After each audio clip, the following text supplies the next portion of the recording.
मोदी सरकार 3.0 की शपथ ग्रहण के कई विदेशी मेहमान भी गवाह बनेंगे। शपथ ग्रहण समारोह में शामिल होने के लिए विदेशी मेहमानों का दिल्ली पहुंचने का सिलसिला शुरू हो चुका है। विदेशी मेहमानों की फहरिस्त लंबी है, लेकिन जिस नाम पर सबसे ज्यादा चर्चा हो रही है वो है मालदीव के राष्ट्रपति मोहम्मद मोइजू।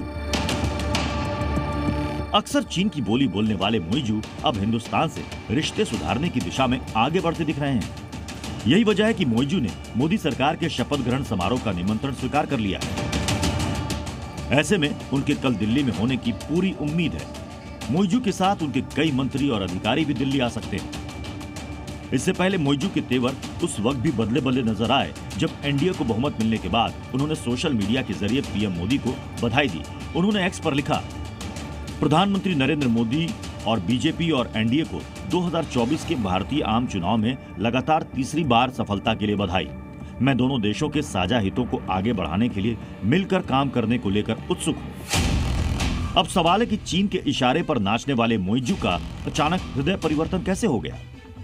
दरअसल इसकी वजह मोइजू की भारत विरोधी सोच पर पड़ी करारी चोट है, क्योंकि मोइजू के आत्मघाती इंडिया आउट कैंपेन से मालदीव की अर्थव्यवस्था डगमगा गई थी। ऐसे में मोइजू की समझ में आ गया कि मालदीव की अर्थव्यवस्था को बूस्टर डोज देने के लिए भारत का साथ होना कितना जरूरी है। दरअसल मालदीव की 70% अर्थव्यवस्था उसके पर्यटन पर टिकी हुई है। हर साल भारत से लाखों लोग मालदीव घूमने जाते हैं। भारत विरोधी सोच के चलते पिछले कुछ महीनों में मालदीव को तगड़ा नुकसान उठाना पड़ा।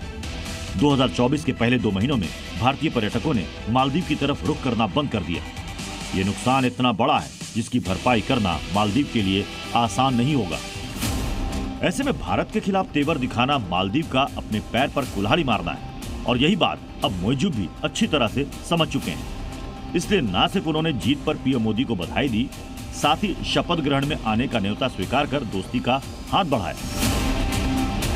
मोदी सरकार 3.0 के शपथ ग्रहण समारोह में मोइजू के पहुंचने से चीन को भी एक बड़ा संदेश जाएगा, क्योंकि पाकिस्तान के अलावा चीन ऐसा पड़ोसी देश है जिसे शपथ ग्रहण का निमंत्रण नहीं दिया गया है। ब्यूरो रिपोर्ट, जी मीडिया। जी न्यूज़।